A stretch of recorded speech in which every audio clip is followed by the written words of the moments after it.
हिंदुस्तान, ये लफ्ज हिंदुस्तान इस मुल्क को कहां से मिला?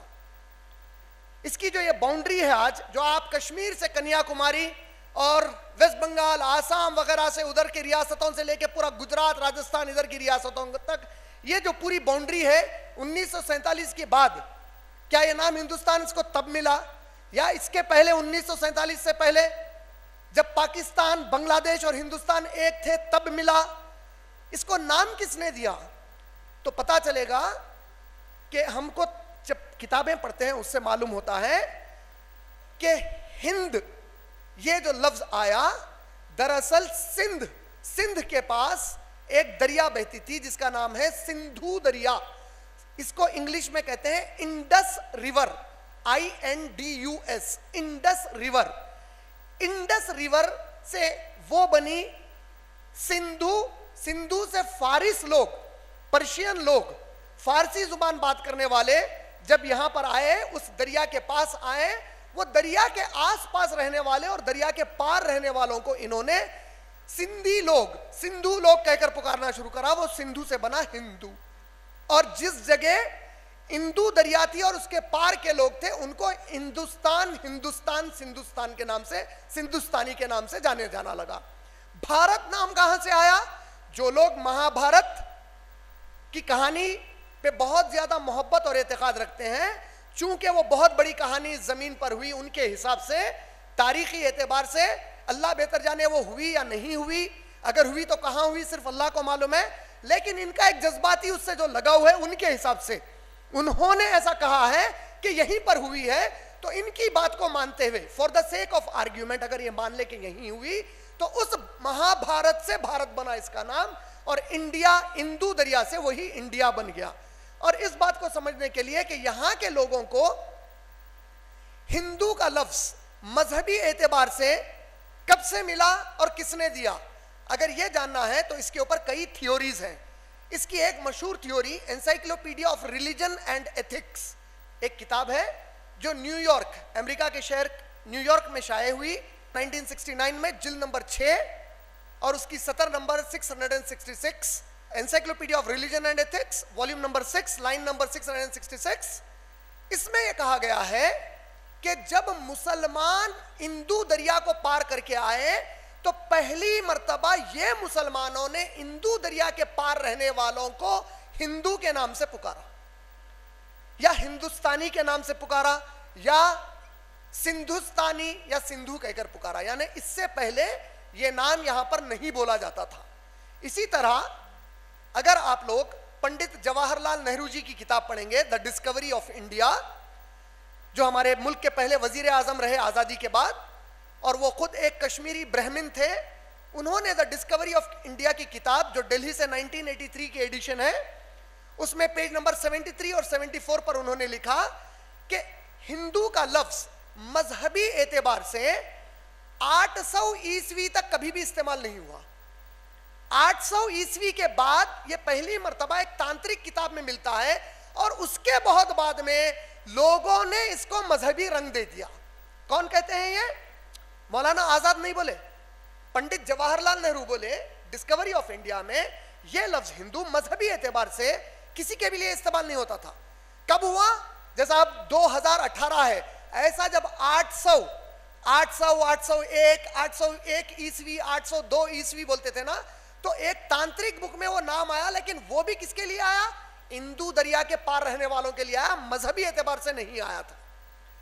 ये भी अगर कोई नहीं मानते तो एनसाइक्लोपीडिया ब्रिटानिका, जो एक मशहूर किताब मानी जाती है तालीम के लिए, एनसाइक्लोपीडिया ब्रिटानिका जो ब्रिटेन से छपती है, एनसाइक्लोपीडिया ब्रिटानिका की नई एडिशन में जिल्द नंबर 20, वॉल्यूम नंबर 20 के पेज नंबर 581 पर एनसाइक्लोपीडिया ब्रिटानिका कहती है कि 1830 में जब यहां पर ऑलरेडी अंग्रेज हुकूमत कर रहे थे, तो 1830 में पहली मर्तबा अंग्रेजों को एक बड़ी दिक्कत पेश आई।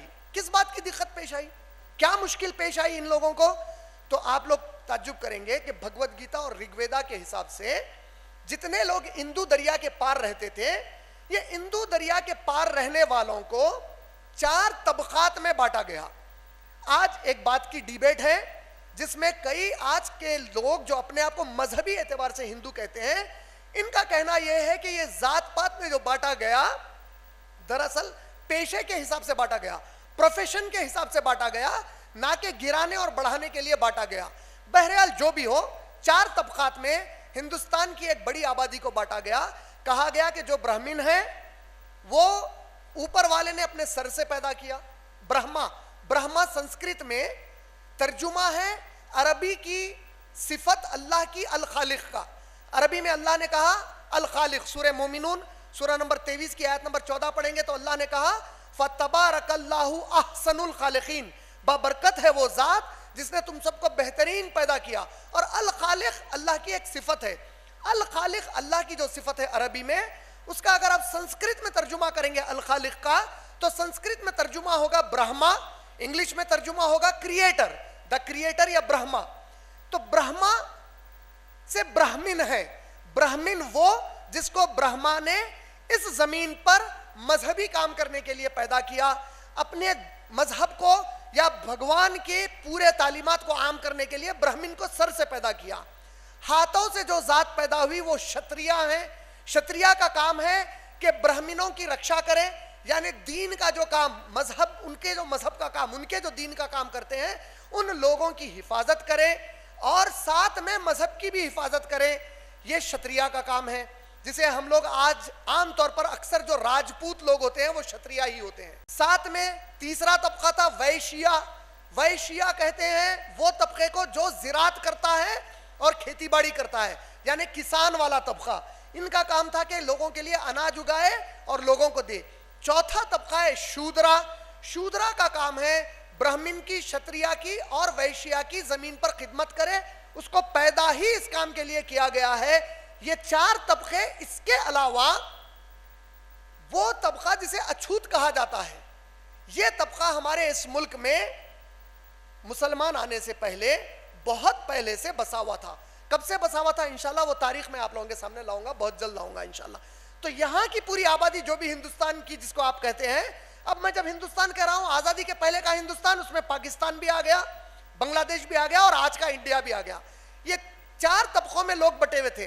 और ये 4 तबके बीबीसी की रिपोर्ट के मुताबिक, जुलाई 2017 की रिपोर्ट के मुताबिक बीबीसी के, ये 4 तबके फिर 3000 तबकों में बटे हुए। ये 4 मेन तबके, फिर उसके नीचे 3000 तबके, फिर वो 3000 तबकों के 25000 और तबके हैं, यानी 3000 तबके अलग हैं, फिर 25000 तबके अलग हैं। ये तो 4 मेन है ही हैं।